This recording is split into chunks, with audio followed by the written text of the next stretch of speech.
Buen día, República Oriental del Uruguay. En este día viernes, comenzando, bueno, un nuevo capítulo, un nuevo programa por CX30 Radio Nacional, un nuevo día, ¿no? Estamos todos los días trabajando en esta tarea de comunicar en dónde estamos. Así se llama nuestro programa. Es un programa que produce Libertas, la primera asociación liberal, la primera fundación liberal de nuestro país, que tiene como cometido, tiene como propuesta defender los principios institucionales, los principios éticos, por supuesto, pero especialmente los principios ético-institucionales, políticos y filosóficos de la libertad. Y la libertad está enraizada en nuestra civilización en aquellos postulados que se dieron en la Inglaterra parlamentaria, con los Whigs y con los grandes pensadores del constitucionalismo británico, con la separación de los poderes, con eso que estudió Montesquieu, la separación de los poderes que a su vez plantea el equilibrio de los mismos a través del control, poder ejecutivo, legislativo y judicial, como un sistema republicano de gobierno que evitara el poder absoluto, el poder discrecional fundado o fundamentado en la voluntad del monarca.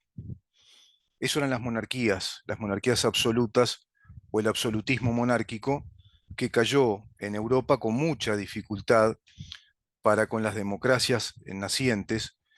El proceso más trágico se dio en Francia, evidentemente, un proceso complejo, pacífico, revolucionario, intelectual, con movimientos sociales, fue el de Inglaterra, pero se va a dar definitivamente todo ello, es decir, la primera gran expresión de una democracia representativa en puridad, de una democracia de libertades, una democracia liberal, y lo que luego se llamaría un Estado de Derecho, y en este caso un Estado de Derecho federal con unidad estatal, es en Estados Unidos.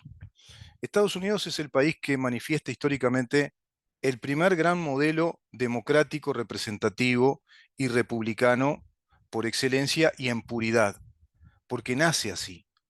Nace originalmente como una república democrática a través de la Declaratoria de Filadelfia, acompañada por otras declaraciones importantes de aquellos colonos británicos que pretendían vivir bajo el régimen democrático representativo que, digamos, dictaba el constitucionalismo británico. Pero en vista de que no eran tratados como iguales, decidieron tomar la tradición británica y llevarla a cabo en puridad en esas colonias, en esos primeros 13 estados, de ahí lo de Estados Unidos. Es impresionante lo que plantea el sistema republicano y representativo, y es realmente, yo te diría que esclarecedor y revelador lo que nos enseña o nos formula en este libro Friedrich Hayek, gran economista, doctor en economía, premio Nobel de Economía, miembro integrante de la Escuela de Viena, que es la escuela de la teoría económica liberal. En definitiva, es la teoría económica científica de la economía, que analiza todas las leyes, todos los principios de la economía capitalista, de la economía del mercado. Y escribe este libro en calidad de estadista, en calidad de teórico de la teoría de Estado, porque no solo fue un economista, Friedrich Hayek, sino que fue un filósofo, y fue un filósofo del Estado, un filósofo de las teorías de gobierno, y escribe este libro que se llama Los Fundamentos de la Libertad. Los Fundamentos de la Libertad, sumamente recomendable. Es el autor del clásico Camino de Servidumbre, en 1944 escribe ese libro, un pensador liberal, bueno, de talla mundial, ¿no? Los Fundamentos de la Libertad lo escribe en 1960, convirtió al Premio Nobel de Economía en 1974 en uno de los teóricos imprescindibles para entenderlos y, digamos, para entender el debate sobre liberalismo, liberalismo contemporáneo y liberalismo versus marxismo, versus estatismo, socialismo, colectivismo. Las ideas liberales son las ideas de los derechos individuales, de los derechos personales. Son las ideas del Estado como la consagración de una unidad política de poder, política y jurídica, en virtud de la protección, de la regulación y la defensa de nuestras libertades personales, como así lo establece la Constitución de nuestra República y las constituciones que universalmente plantean el régimen democrático representativo republicano en los países que se consideran estados de derecho. Ese es el acervo, digamos, genuino que tiene Occidente como el último gran hallazgo desde, digamos, las últimas conquistas del conocimiento científico y desde inclusive todo el proceso de la revolución industrial, atravesando etapas. Este modelo ha sido desvirtuado, muy desvirtuado, por un modelo que se globalizó, que compite con el liberalismo, y es precisamente el marxismo en sus distintas expresiones, en la teoría colectivista del Estado, en la teoría estatista de la economía del Estado, en la teoría de la centralización de la economía, de la producción, y de un modelo planificado, preestablecido de producción económica de bienes, según el mito socialista del equilibrio de precios.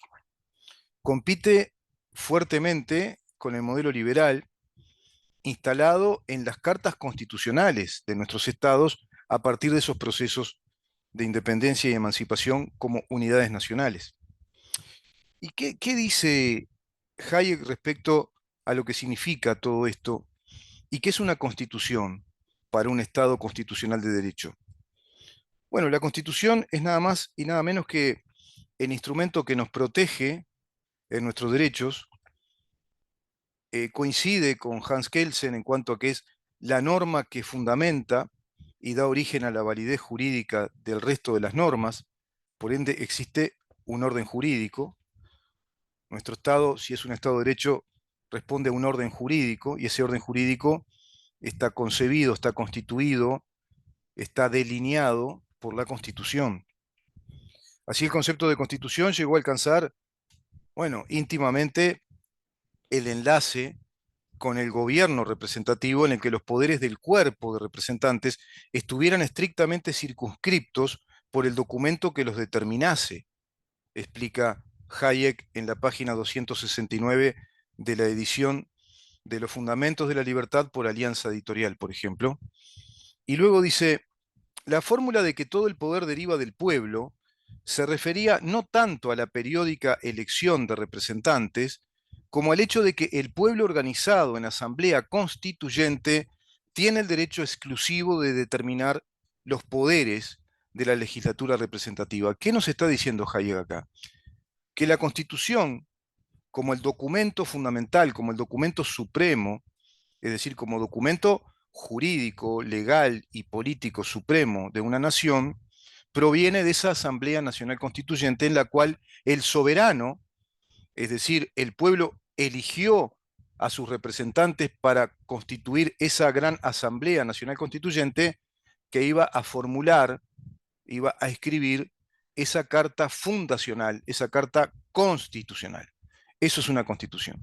Y de ahí la representatividad.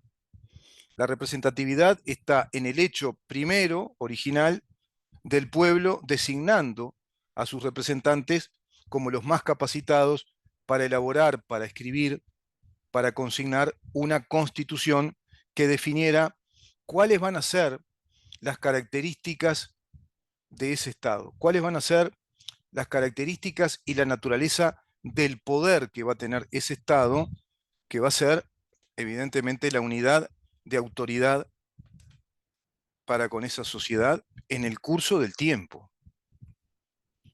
Aprendieron los norteamericanos lo que aprendieron los ingleses de lo que aprendieron los romanos de los griegos. Y que es que una carta constitucional, o como una ley suprema, ellos le llamaban así los romanos, la ley suprema, es la que da el orden jurídico, es la fuente productora de ese orden jurídico, sino ¿desde dónde sale el orden?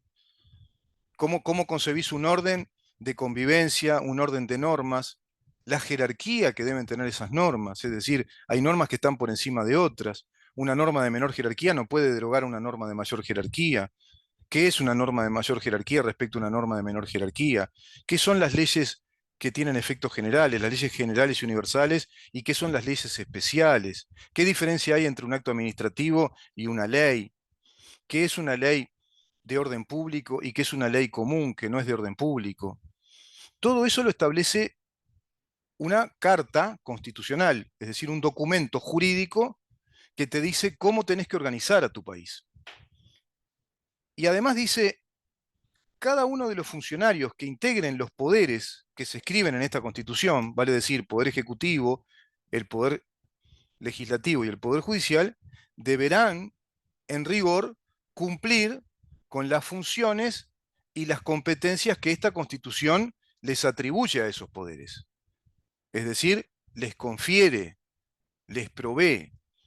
Es un documento jurídico que instruye en cuanto a qué, en cuanto al comportamiento de los poderes y el límite que tienen. Por eso, un Estado de Derecho republicano y democrático es un Estado con poderes limitados. Están limitados por la Constitución.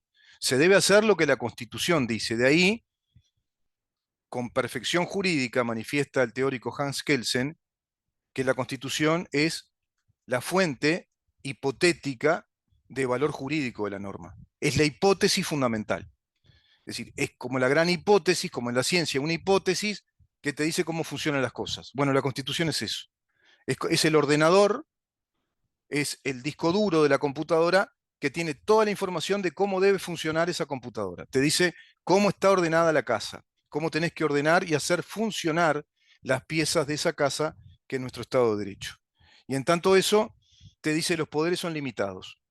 Entonces te va a decir la Constitución, el Poder Legislativo puede legislar este tipo de leyes.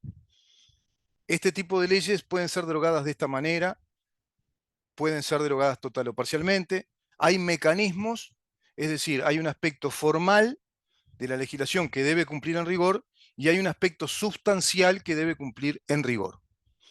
Estas leyes deben tener estos principios y deben responder a estos principios que la Constitución establece, que la Constitución provee, incluso instruye. Una Constitución que limita el gobierno de tal manera debe contener lo que en efecto son normas constitutivas, además de provisiones reguladoras del origen de la autoridad, dice Hayek. Es perfecto. Es decir, ordena el origen de la autoridad de cada poder de acuerdo a los límites que le impone. Debe establecer